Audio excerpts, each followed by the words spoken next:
नमस्कार दोस्तों, स्वागत है आपका हमारे YouTube चैनल बिंदास पढ़ाई में। तो आज हम पढ़ेंगे मनी एंड बैंकिंग चैप्टर के बारे में।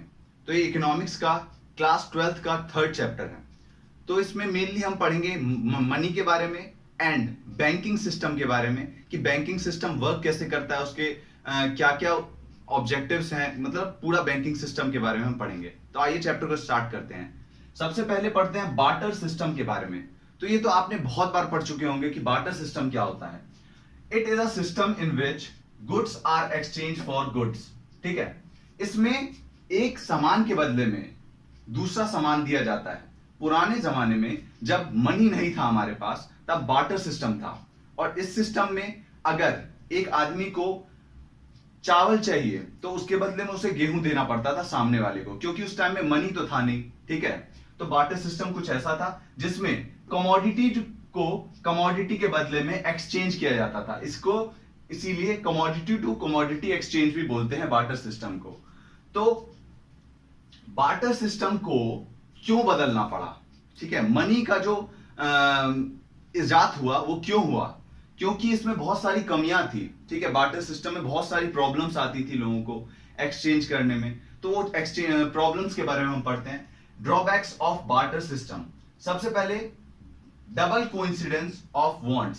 ठीक है, डबल कोइंसिडेंस ऑफ वांट्स का मतलब क्या है कि बार्टर सिस्टम में मान लीजिए मुझे ए आदमी है, ए आदमी को क्या चाहिए? ए आदमी को चाहिए वीट। ठीक है, ए आदमी को चाहिए वीट और उसके पास है राइस। उसके पास राइस है, उसे वीट चाहिए। ठीक, तो ये बी है आदमी, ये बी आदमी के पास गया ए आदमी और उसने बोला कि भाई मुझे वीट चाहिए। लेकिन बी ने बोला कि मेरे पास वीट नहीं है, मेरे पास क्या है? शू है, जूते हैं मेरे पास। तो ये बोलता है मेरे को जूते तो चाहिए नहीं। अब ये दूसरे के पास जाएगा, सी के पास जाएगा, सी से पूछेगा भाई तेरे पास जूता है, वो वीट है तेरे पास? तो सी वाला बोलेगा नहीं भाई मेरे पास वीट तो नहीं है, लेकिन मेरे पास औजार है, लोहे के औजार हैं। तो अब इसको वीट चाहिए तो उसको बहुत सारी जगह भटकना पड़ेगा कि इसको कहीं पे वीट मिल जाए। किसके बदले में? राइस के बदले में। मान लीजिए सी के पास वीट है, लेकिन सी को उसके बदले में क्या चाहिए? शू चाहिए, जूते चाहिए सी को वीट के बदले में। लेकिन इस ए के पास क्या है? ए के पास है राइस। तो बहुत ज्यादा प्रॉब्लम आती थी। जब दोनों का वांट्स जो है मैच कर जाता था, तभी गुड्स का एक्सचेंज हो पाता था। ठीक है, इस सिस्टम में। दूसरा जो उसकी लिमिटेशन है वो है lack of common unit of value. ठीक है, अब इसको भी एक एग्जांपल से समझ लेते हैं। ए आदमी है, ठीक है, ए आदमी के पास है गोल्ड और बी आदमी है, बी आदमी के पास है वीट। अब ए आदमी ने बोला कि भाई मैं तेरे को 10 ग्राम सोना दूंगा। अब ये बी वाला बोलेगा कि भाई 10 ग्राम बस सोना देगा, 10 ग्राम के बदले में तेरे को चल 10 किलो वीट दे दूंगा। तो यहां पे कितने गोल्ड के बदले में कितना वीट दे, ये फिक्स नहीं है। ठीक है, ये फिक्स नहीं है। यहां पे इसने बोला 10 किलो वीट, तो इसको बहुत ज्यादा वीट की जरूरत है तो उसने चेंज कर लिया, 10 किलो के बदले में 10 ग्राम। तो पहले जो था वो बहुत ज्यादा प्रॉब्लम आती थी सामान को एक्सचेंज करने में, क्योंकि उसका एक कॉमन जो यूनिट ऑफ वैल्यू है वो नहीं था। Common unit of value money में है। मनी में कैसे है कि मान लीजिए इसके पास 10 ग्राम सोना है, तो ये अपना जाएगा 10 ग्राम सोना किसी को भी बेच देगा, उसके बदले में इसको 50,000 रुपए मिल जाएंगे और फिर ये 50,000 के ना जाने कितने किलो वीट खरीद लेगा। ठीक है, तो यहां पे कॉमन यूनिट ऑफ वैल्यू नहीं थी बार्टर सिस्टम में। उसके बाद difficulties in future payments. Difficulties in future payments का मतलब यह है कि मेरे लिए लोन की बात कर रहा है, कर्ज की बात कर रहा है। बार्टर सिस्टम में मान लीजिए एक आदमी ने दूसरे को दिया, ए ने बी को दिया वीट कर्ज में। ठीक है, वीट कर्ज में दिया गेहूं कि भाई तू वीट रख ले 10 किलो। अब ए ने बोला 1 साल बाद कि भाई तू मेरे को मेरा वीट वापस कर। तो बी ने बोला कि भाई मेरे पास उस क्वालिटी का वीट नहीं है, थोड़ा लो क्वालिटी का वीट है, मैं तेरे को वो वापस कर देता हूं, 10 की जगह चल 12 किलो दे देता हूं। लेकिन ए को तो भैया उसी क्वालिटी का वीट चाहिए। तो यहां पे बहुत ज्यादा प्रॉब्लम आ जाती थी इस टाइप में। ठीक है, और यहाँ पे इंटरेस्ट चार्ज करने में बहुत प्रॉब्लम हो जाती थी। लोन में मान लीजिए लोन लिया है किसी ने 10 किलो का, तो क्या उसके बदले में 12 किलो देगा आगे जाके? तो यहाँ पे कमोडिटी में जो है गुड्स के फॉर्म में जो इंटरेस्ट चार्ज करना बहुत ज्यादा मुश्किल है। ठीक है, as compare to money. Money में हम आसानी से इंटरेस्ट चार्ज कर सकते हैं। 10 किलो के 10 1000 के बदले में 12,000 आगे जाके ले लेंगे, और बड़ी आसानी से जो लोन वाला प्रक्रिया है बहुत आसानी से हो जाता है मनी के फॉर्म में, लेकिन गुड्स के फॉर्म में बहुत मुश्किल था, इसीलिए ये एक ड्रॉबैक था। फिर difficulties in store of value and transfer. अब मान लीजिए किसी को फ्यूचर के लिए स्टोर करना है कोई चीज, तो मनी को तो हम आसानी से स्टोर कर सकते हैं कि भाई 10,000 रुपए मैंने बैंक में रख दिए या फिर अपनी तिजोरी में जाके रख दिया, आराम से स्टोर है। अब मान लीजिए किसी को वीट स्टोर करना है, उस टाइम में मनी तो था नहीं, अब मनी नहीं था, कमोडिटी को स्टोर करेंगे, क्योंकि बार्टर सिस्टम जो है कमोडिटी टू कमोडिटी एक्सचेंज है। तो इसमें एक ने वीट को स्टोर कर लिया, अब क्या वीट 1 साल बाद रहेगा? खराब हो जाएगा वीट। किसी को फ्रूट करना है स्टोर, तो उस फ्रूट क्या रहेगा? उसी हालत में खराब हो जाएगा। तो यहाँ पे स्टोर ऑफ वैल्यू में भी बहुत ज्यादा दिक्कत होती थी। फ्यूचर के लिए जो स्टोरेज करते हैं हम, फ्यूचर के लिए सोच के कि भाई फ्यूचर में काम आएगा, तो स्टोर ऑफ वैल्यू में भी बहुत ज्यादा प्रॉब्लम आती थी बार्टर सिस्टम में। एंड ट्रांसफर ऑफ वैल्यू, मान लीजिए कोई बंदा है, ठीक है, ए है, ए जो है वो दिल्ली में है, ठीक है, और ए को क्या देना है? ए को बी तक पहुंचाना है, बी है केरल में। अब बी को जरूरत है 10 किलो अनाज की, 10 किलो अनाज की जरूरत है बी को। अब ए को उसकी मदद करनी है, तो अब ए उस टाइम में बार्टर सिस्टम में क्या करना पड़ेगा कि ए को दिल्ली से कहां जाना पड़ेगा? केरल जाना पड़ेगा 10 किलो अनाज को लेके हाथ में। तो ये सिस्टम सही था क्या? नहीं। अब मनी के आने से क्या हो गया सिस्टम में कि भाई ये आराम से उसको ट्रांसफर कर देगा, मनी ट्रांसफर, बैंक ट्रांसफर कर देगा।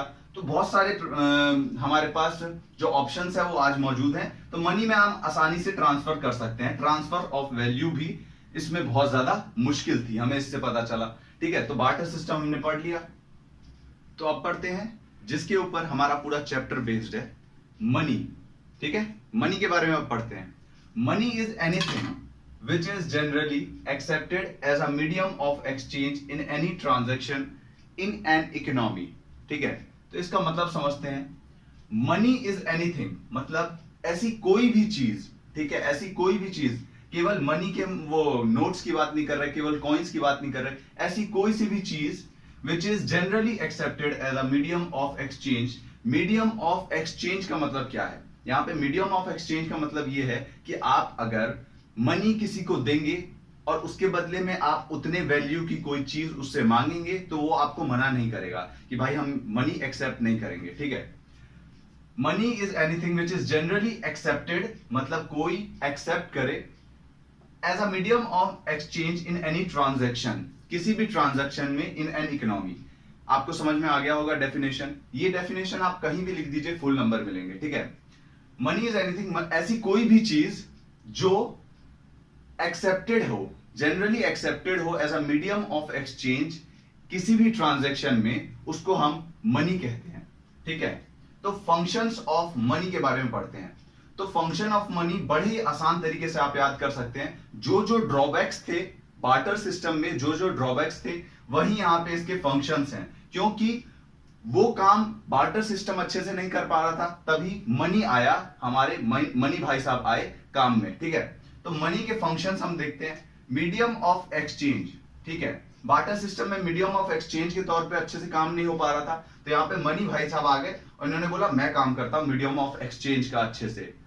यहाँ पे मीडियम ऑफ एक्सचेंज का मतलब मैंने आपको बता ही दिया कि किसी को भी आप उतने वैल्यू का मनी देंगे और आप उससे उतने वैल्यू का कोई सी भी कमोडिटी मांगेंगे तो आपको मना नहीं करेगा। मीडियम ऑफ एक्सचेंज में मतलब किसी भी एक्सचेंज में, एक्सचेंज मतलब एक सामान को देना दूसरा उसके बदले में लेना, किसी भी मीडियम ऑफ एक्सचेंज है, मतलब एक्सचेंज में एक मीडियम का काम कर रहा है, कौन? मनी, ठीक है। दूसरा इसका फंक्शन है वो है measure of value. Measure of value मतलब ये है कि हर एक कमोडिटी का इसने मनी के फॉर्म में वैल्यू फिक्स हो गई है, ठीक है। पहले अगर आपको चाहिए था 1 किलो वीट, किसके बदले में? बार्टर सिस्टम में आप 1 किलो वीट लेते 1 किलो राइस के बदले में, तो क्या सही होता? 1 किलो वीट के बदले में आप 2 किलो दूध ले लेते, तो क्या सही होता? उसमें वैल्यू फिक्स नहीं थी कमोडिटी की। लेकिन मनी में क्या हो गया? वैल्यू फिक्स हो गई हर चीज की। वीट जो है वो 20 रुपए किलो है, ठीक है। राइस जो है वो 30 रुपए किलो है। मिल्क जो है वो 50 रुपए किलो है, लीटर है। तो हर एक चीज की वैल्यू फिक्स हो गई, किसके फॉर्म में? मनी के फॉर्म में। तो मीजर ऑफ वैल्यू मतलब मनी की एक वैल्यू है, एक अपना जो मीजरमेंट है, ठीक है, मनी का, जिसके अनुसार हम किसी भी कमोडिटी को उसके मनी के फॉर्म में वैल्यू दे सकते हैं, जैसे कि हमने यहाँ पे वैल्यू दिया। ठीक है, तो दो फंक्शंस थे, इन फंक्शंस को बोलते हैं प्राइमरी फंक्शन, क्योंकि ये सबसे ज्यादा इंपॉर्टेंट फंक्शंस हैं। प्राइमरी फंक्शंस हमने पढ़ लिए। अब सेकेंडरी फंक्शंस में आता है स्टैंडर्ड ऑफ डिफर्ड पेमेंट, मतलब लोन का जो काम था वो बड़ा ही आसान कर दिया किसने, मनी ने। क्योंकि अब आप आराम से जाके किसी से मनी लीजिए, उधार पे लीजिए, 10,000 रुपए लीजिए और उसके बदले में 1 साल बाद उसको इंटरेस्ट के साथ आराम से लौटा दीजिए मनी के फॉर्म में। ठीक है, यहाँ पे आपको उसी क्वालिटी का वीट देने की जरूरत नहीं है। अगर आपने बार्टर सिस्टम में किसी से वीट लिया है 10 किलो, तो आपको उसी क्वालिटी का वीट उसको वापस भी लौटाना पड़ेगा। यहाँ पे ऐसा कोई झंझट नहीं है। ठीक है, और डिफर्ड पेमेंट मतलब इसमें बैंकिंग सिस्टम जो है हमारा, आज जो हमारा बैंकिंग सिस्टम है वो पूरा मनी के कारण ही आया, क्योंकि बार्टर सिस्टम में तो बैंक्स वीट तो रखेंगे नहीं जमा करके कि भैया वीट बांटेंगे हम सबको, लेकिन बैंकिंग मनी के आने से क्या हुआ, मनी के फॉर्म में पूरा बैंकिंग सिस्टम हमारा काम करने लग गया। ठीक है, तो अब अगला है स्टोर ऑफ वैल्यू, मतलब कि इसको हम आसानी से स्टोर कर सकते हैं, इजी टू स्टोर है। कौन, मनी। आप आराम से, अगर आपको फ्यूचर के लिए आपको मनी स्टोर करना है तो आप क्या करिए, 10,000 रुपए स्टोर कर लीजिए। कैसे स्टोर करेंगे, चाहे तो आप बैंक में डिपॉजिट करके आ जाइए या फिर आप घर में तिजोरी में बंद करके रख लीजिए, दोनों आपके पास उपाय हैं। ठीक है, तो ये स्टोर ऑफ वैल्यू मतलब आसानी से इसको स्टोर कर सकते हैं और इसकी वैल्यू हमेशा रहेगी। ठीक है, transfer of value, transfer of value मतलब इसको इजी टू ट्रांसफर है मनी। अगर मैंने आपको उस एग्जांपल से बताया ही था, ए बंदे को चाहिए पैसा कि वो दिल्ली, एक बंदे को, बी बंदे को चाहिए पैसा, ठीक है, केरल में रहता है वो, और उसको चाहिए किससे, ए से पैसा चाहिए, तो वो क्या करेगा, आराम से उसको बोलेगा भाई मेरे बैंक में आराम से ट्रांसफर कर दे, तेरे को दिल्ली से केरल आने की कोई जरूरत नहीं है, जो हमें बार्टर सिस्टम में जरूरत पड़ती थी। ठीक है, तो ये इजी टू ट्रांसफर है, जिसके कारण हमारी बहुत सारी मल्टीनेशनल कंपनीज जो हैं वो इसी फंक्शन के कारण काम करती है। वो आराम से बाहरी देशों से पैसे जो हैं वो भारतीय देशों में, भारत के में बैंक्स जो हैं उसमें ट्रांसफर आराम से करती है, वहां के बैंक से, और आराम से आके यहाँ पे अपना बिजनेस सेटअप करती है। ठीक है, तो ट्रांसफर ऑफ वैल्यू भी एक इसका बहुत इंपॉर्टेंट फंक्शन था।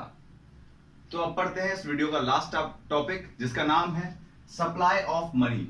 ठीक है, मनी का जो सप्लाई है वो उसको क्या कहते हैं, सप्लाई ऑफ मनी को क्या कहते हैं, it refers to the stock of money held by the people of a country. ठीक है, सप्लाई ऑफ मनी का मतलब ये है कि एक पर्टिकुलर पीरियड ऑफ टाइम पे ऑफ अ कंट्री, सॉरी मैंने थोड़ा सा लिखना भूल गया, at a particular period of time.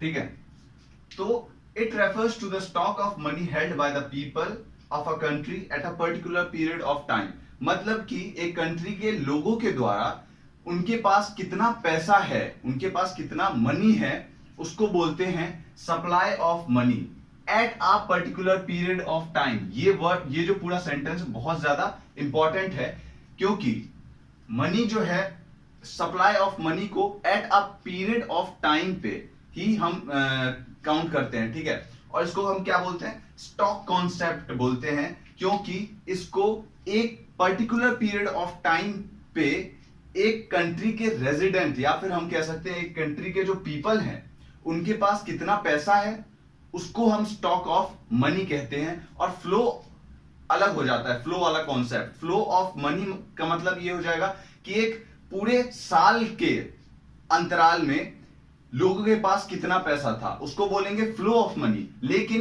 Eight a particular period of time पे कितना पैसा है पूरी कंट्री के रेजिडेंट्स के पास या फिर पीपल के पास, उसको बोलेंगे सप्लाई ऑफ मनी। ठीक है, तो सप्लाई ऑफ मनी के बारे में हमने पढ़ लिया।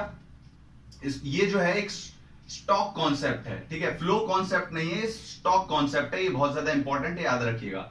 Measurement of money supply, money के सप्लाई को हम कैसे मेजर कर सकते हैं। ठीक है, तो इसके 4 मेथड हैं। पहला है M1 मेथड, दूसरा M2, 3 और 4। ठीक है, तो ये 4 अलग अलग मेथड हैं, या फिर हम कह सकते हैं 4 अलग अलग जो प्रकार हैं जहां पे हम मनी को सब मेजर कर सकते हैं, सप्लाई ऑफ मनी को, वो है। ठीक है, जिसमें हमें केवल एक ही पढ़ना है क्योंकि एक ही हमारे कोर्स में है। ठीक है, जो M1 है केवल वही हमारे कोर्स में है। तो आइए पढ़ते हैं। M1 में जो है वो currency held by the public of a country, जैसा कि हमने डेफिनेशन में भी पढ़ा, ठीक है, उसको इंक्लूड किया जाता है कि पब्लिक जो है, ठीक है, पब्लिक जो है किसी भी कंट्री की, उसके पास कितना पैसा है, कितना कॉइन्स हैं या फिर कितने नोट्स हैं, उन सबको एड अप करेंगे तो सप्लाई ऑफ मनी का जो M1 है उसका पहला पार्ट निकल आएगा। अब दूसरा पार्ट क्या है? Demand deposit bye the people in the banks. यहां पे हमने पीपल ऑफ अ कंट्री की बात की है, कितना पैसा है उनके पास, तो जितना पैसा होगा, ठीक है, मान लीजिए पीपल के पास जो है 10,000 है, लेकिन 10,000 में से जो 5,000 है वो उसने डिपॉजिट कर दिया है बैंक में, ठीक है, तो उसको भी इंक्लूड करना पड़ेगा ना हमें, क्योंकि वो भी तो उसी का पैसा है। ठीक है, तो demand deposit bye the people in the banks, उसको भी इंक्लूड किया जाता है M1 में। ठीक है, और अदर डिपॉजिट्स में क्या क्या आ जाएंगे, जैसे कि RBI जो है, ठीक है, RBI के पास बहुत सारे बाहर फॉरेन जो हैं कंट्रीज, उनके बैंक्स जो हैं वो बहुत सारा पैसा इन्वेस्ट करते हैं। कहां पे इन्वेस्ट नहीं करते, और डिपॉजिट करते हैं RBI में। बहुत बड़े बड़े इंस्टीट्यूशंस हैं और बहुत बड़ी बड़ी फर्म्स हैं फॉरेन कंट्रीज में जो पैसा डिपॉजिट करती है RBI में। और उसके बाद हमारी कंट्रीज में भी बहुत बड़ी बड़ी फर्म्स है, बहुत बड़ी बड़ी जो इंडस्ट्रीज हैं वो पैसा डिपॉजिट करती है RBI में, उसको भी इंक्लूड किया जाएगा अदर डिपॉजिट में। और मतलब हम ये ले सकते हैं कि फॉरेन से जितना पैसा RBI में डिपॉजिट किया जा रहा है और हमारी जो कंट्री में जो बड़ी बड़ी इंडस्ट्रीज हैं उनके द्वारा जितना पैसा RBI में डिपॉजिट किया जा रहा है उसको बोलते हैं डिमांड डिपॉजिट किया जा रहा है। डिमांड डिपॉजिट का मतलब क्या है? जब चाहिए होगा तब RBI से मिल जाएगा उनको, या फिर जब पीपल चाहिए होगा उनको बैंक के द्वारा तब उनको मिल जाएगा यहाँ पे। ठीक है, डिमांड डिपॉजिट का मतलब यही होता है। ठीक, तो इसको बोले, ये सब जो चीजें हैं RBI में जो डिपॉजिट किया जाता है बाहर कंट्रीज के फर्म्स या फिर फाइनेंशियल इंस्टीट्यूशंस या फिर हमारी कंट्रीज के भी जो इंडस्ट्रीज हैं वो उसको बोलते हैं अदर डिपॉजिट। तो उसके बाद हम पढ़ते हैं सप्लायर ऑफ मनी, कि मनी को सप्लाई कौन करता है इकोनॉमी में, किसी भी कंट्री की इकोनॉमी में मनी को सप्लाई कौन करता है। तो मेनली तीन जो लोग हैं, तीन जो डिफरेंट इंस्टीट्यूशंस हैं वो मनी सप्लाई करती हैं। पहला कौन? गवर्नमेंट। गवर्नमेंट क्या करता है? कॉइन सप्लाई करता है। भैया कॉइन को कौन बनाता है, इशू करता है? गवर्नमेंट करती है। गवर्नमेंट में फाइनेंस मिनिस्ट्री करती है। ठीक है, कॉइन को इशू। और 1 रुपए का जो नोट होता है ना, एक रुपए का जो नोट पुराने जमाने में, वैसे अभी तो नहीं होता, पुराने जमाने में जो 1 रुपए का नोट होता था उसको भी गवर्नमेंट इशू करती थी। ठीक है, अब RBI जो है, RBI हमारे पिताजी हैं सबके, ये जितने भी हैं तीनों, उन सबके पिताजी हैं। किसमें? सप्लायर ऑफ मनी में। सबसे ज्यादा मनी कौन सप्लाई करता है? RBI। ये क्या करती है? जितने भी आप नोट देखते हैं 5 रुपए से लेके जो 2000 तक आप नोट्स देखते हैं वो सारा कौन करता है? RBI इशू करता है। और उसके बाद जो आपके नोट्स जो हैं बड़े बड़े वो कौन इशू करता है? RBI। और कमर्शियल बैंक क्या करते हैं? कमर्शियल बैंक्स क्या करते हैं? ये जो हैं वो लोन बांटते हैं। भैया लोन बांटते हैं। किसमें? किसको लोन बांटते हैं? पीपल ऑफ द कंट्री, लोगों को लोन बांटते हैं और बड़ी बड़ी इंडस्ट्रीज को भी लोन बांटते हैं। तो क्या करते हैं, क्या कर रहा है कमर्शियल बैंक? सप्लाई कर रहा है मनी को। ठीक है, किसके बीच में? लोगों के बीच में, या फिर जो बड़ी बड़ी इंडस्ट्रीज हैं वो भी तो लोगों के द्वारा ही चलाई जा रही है, उनके बीच में सप्लाई कर रहा है मनी का। ठीक है, तो हमने सप्लायर के बारे में भी पढ़ लिया कि मनी को सप्लाई कौन कौन करता है। अब डिमांड कौन करता है मनी की? डिमांड कौन करता है? डिमांड भैया आसान सा सवाल है, डिमांड करते हैं हम लोग, पीपल ऑफ द कंट्री। ठीक है, हम लोग क्या करते हैं? डिमांड करते हैं। बड़ी बड़ी इंडस्ट्रीज जो हैं वो डिमांड करती है पैसे का। डिमांड ऑफ मनी कौन करता है? हम लोग करते हैं, बड़ी बड़ी इंडस्ट्रीज करती हैं, ये सब करते हैं। ठीक है, तो हमने इस वीडियो में केवल इतना ही पढ़ा। अब आगे की जो टॉपिक्स हैं वो हम अगली वीडियो में कवर करेंगे। धन्यवाद इस वीडियो को देखने के लिए। अगर आपको वीडियो पसंद आई हो तो प्लीज वीडियो को लाइक कीजिए और चैनल को सब्सक्राइब करिए। धन्यवाद।